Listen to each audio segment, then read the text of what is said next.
algo diferente começa a acontecer. Algo chama a atenção de Deus. E o que foi que chamou a atenção de Deus foi a oração que aquele povo fazia, porque aquele povo se juntou e começou a orar pelo seu propósito. E não é a primeira vez que isso acontece na Bíblia, não. Nós vamos para o livro de Êxodo, capítulo 3. Nós vamos ver também que o povo se reúne e começa a orar pelo seu propósito, e Deus dá a resposta.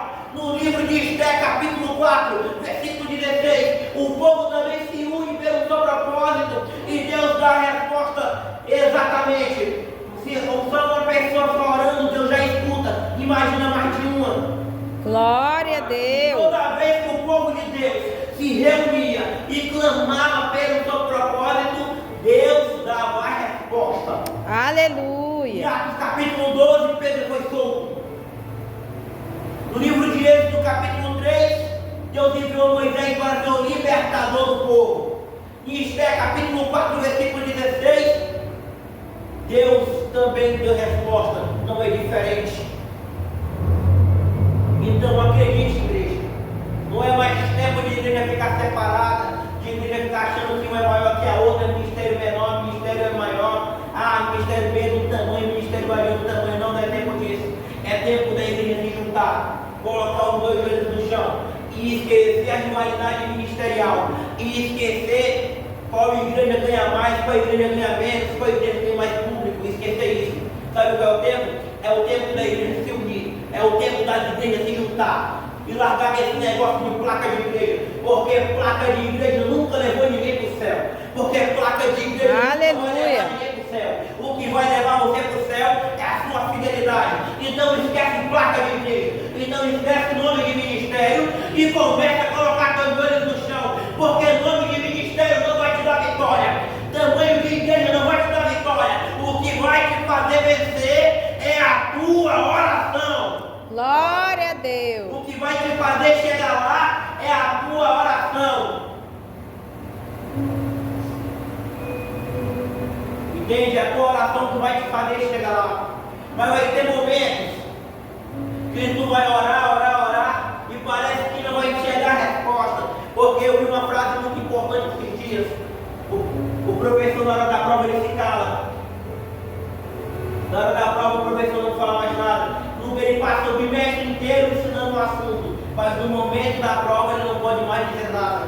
E Deus também age dessa forma às vezes. Às vezes Deus passa falando com a gente não escuta. Mas vai chegar um momento que Deus não vai dizer mais nada. Vai chegar um momento que Deus não vai falar mais nada. Ele pode não estar falando nada, mas lá de cima ele está olhando. Entendeu? Aleluia. Quando Deus está falando, nós não estamos nem aí. Quando Deus está dizendo, nós não queremos saber de nada. Mas quando Deus se cala para a gente se pergunta, mas por que Deus não falou mais comigo? Por que Deus não me chamou mais? Glória a Deus. Porque quando Deus estava dizendo, você não deu ouvidos para Ele. Aleluia. Já é tempo. Eu costumo dizer, já disse isso mais de uma vez, mais de 3 vezes, mais de 5 vezes, mais de 10 vezes aqui. Que não é mais tempo de nós focarmos em coisas. Por exemplo, a nossa geração, o que a nossa geração mais busca, não é mais a palavra do Senhor. O que a nossa geração mais tem buscado ultimamente, nos últimos dias. A nossa geração não busca mais pregar, a nossa geração não busca mais cantar, a nossa geração está atrás de engajamento, está atrás de curtida, está atrás de comentário. É isso que a nossa geração vem buscando nos últimos dias, mas sempre tem os remanescentes que ainda se importam com a palavra do Senhor, que ainda pregam a palavra do Senhor. A igreja não pode ser diferente da igreja primitiva, porque quando Pedro estava atrás das grades, a igreja estava orando. Mas quando acontece algo com o nosso irmão, nós não oramos por ele, sabe por quê? Porque não foi com a gente, porque não foi comigo, não foi com você. Então nós achamos que nós não temos nada a ver com isso. Aleluia. Mas lembre, Jesus também não tinha nada a ver com o meu e com o teu pecado, mas mesmo assim morreu na cruz. E mais entregou. Mesmo assim, Ele se compadeceu de mim, de você. Mesmo assim ele falou, eu vou carregar aquela cruz, eu vou me entregar por ele, eu vou me entregar por ela.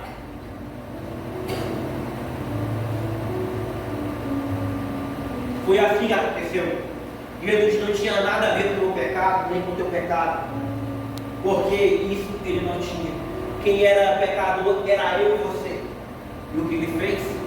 Carregou todo o peso sobre si. O que acontece, igreja, é que nos últimos dias, eu e você, às vezes estamos jogando o sacrifício feito por Jesus no lixo. Mas como é que nós jogamos o sacrifício de Jesus no lixo?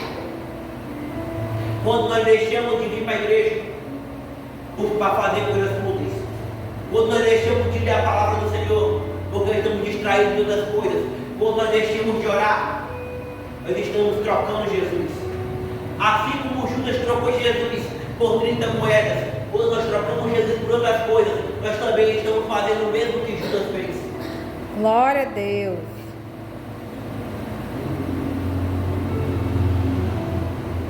Sabe por que muitas vezes a gente desistimos da bênção? Porque nós já achamos que oramos demais. Às vezes nós oramos o mês inteiro por uma causa e já achamos, não vou orar mais.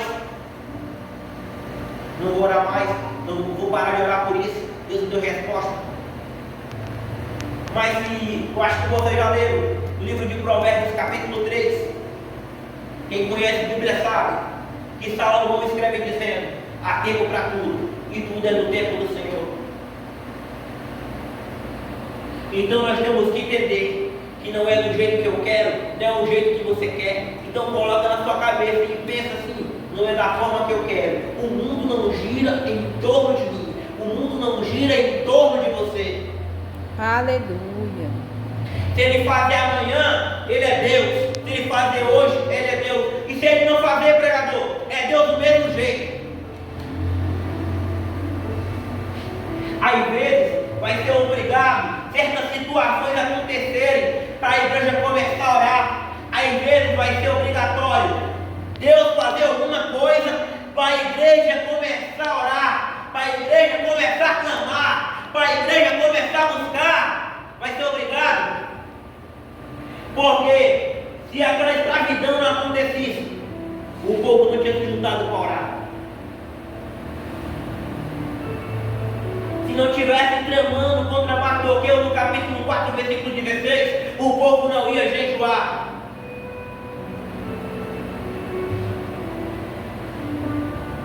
Às vezes, Deus coloca obstáculos na nossa frente para ver qual é a escolha que nós vamos ter. Temos duas escolhas: orar ou correr. E muitas vezes nós escolhemos a outra escolha, que é correr. Deus colocou uma escolha na frente da igreja que Pedro dirigia, porque Pedro se encontrava preso. Muitos ali até pensavam: não tem mais esperança, vai matar e vai matar os outros, não tem mais esperança, não tem jeito.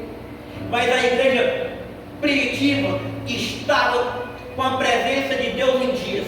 A igreja primitiva estava com o Espírito Santo na sua vida. Sabe por quê? Porque eles estavam vivendo ainda o primeiro amor. E quando você vive o primeiro amor, você não desiste fácil, você não se entrega fácil. Quando você está vivendo o primeiro amor, qualquer coisa que acontece, você coloca os dois joelhos no chão, começa a buscar, começa a orar. Mas quando o primeiro amor se esfria, quando o primeiro amor se acaba, quando acontece algo, a primeira coisa que nós fazemos não é orar. A primeira coisa que nós fazemos não é falar com Deus. Você sabe muito disso. Sabe o que nós fazemos? Começamos a reclamar com Deus em vez de orar. E muitas vezes, muitas não, 100% das vezes, a culpa é nossa, a culpa é sua, a culpa é minha. Nós estamos causando coisas para a nossa vida. Muitas vezes nós estamos se colocando no fundo do poço e começamos a dizer que é prova, mas nem tudo é prova. Às vezes é consequências das minhas e das suas escolhas.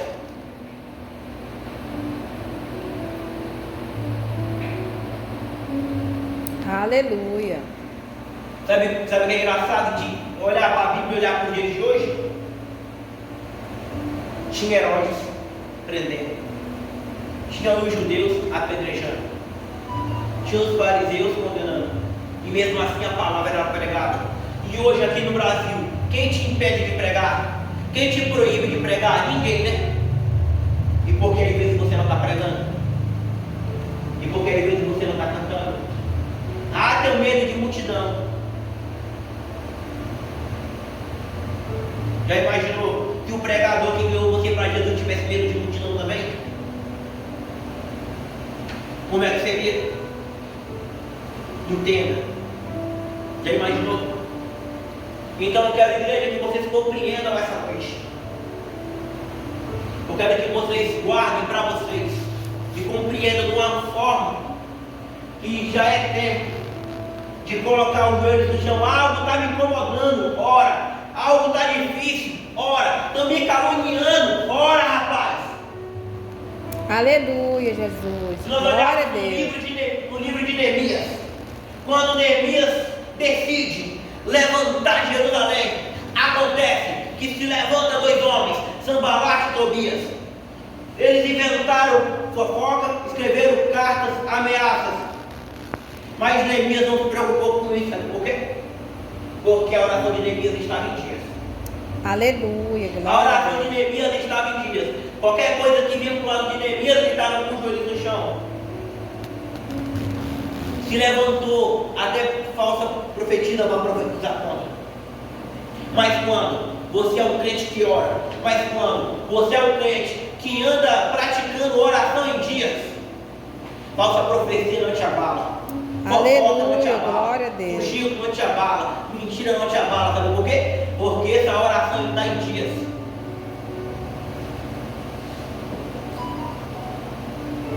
Glória a Deus.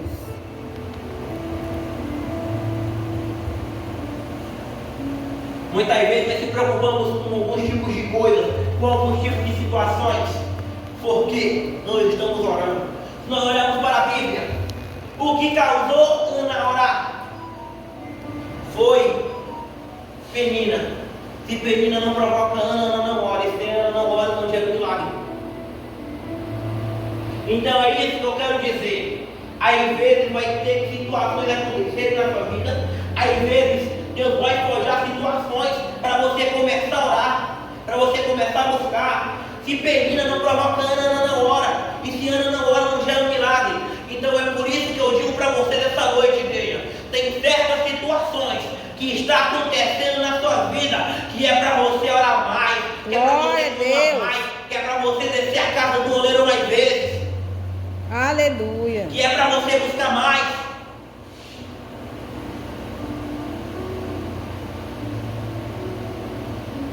Vocês já prestaram atenção como é a vida de uma pessoa que pratica oração? É diferente.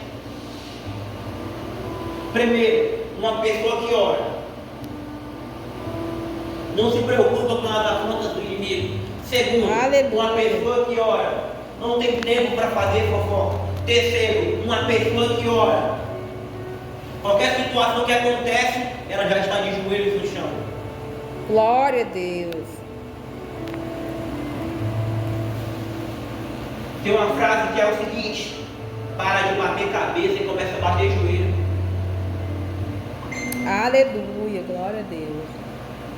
Tem momentos que a gente bate muita cabeça, mas não é tempo de bater cabeça, é tempo de começar a bater joelho no chão. É tempo de orar, é tempo de buscar mais, é tempo de clamar mais. Ah, estou orando um pouco. Se você está achando que está orando um pouco, comece a orar mais. Isso serve até para mim também, serve para você. Nós estamos vivendo nos tempos que orando já é difícil. Imagine sem orar. Com Jesus já é difícil. Imagine sem Jesus. Aleluia, glória a Deus. Que se andar com Jesus já é complicado. Imagine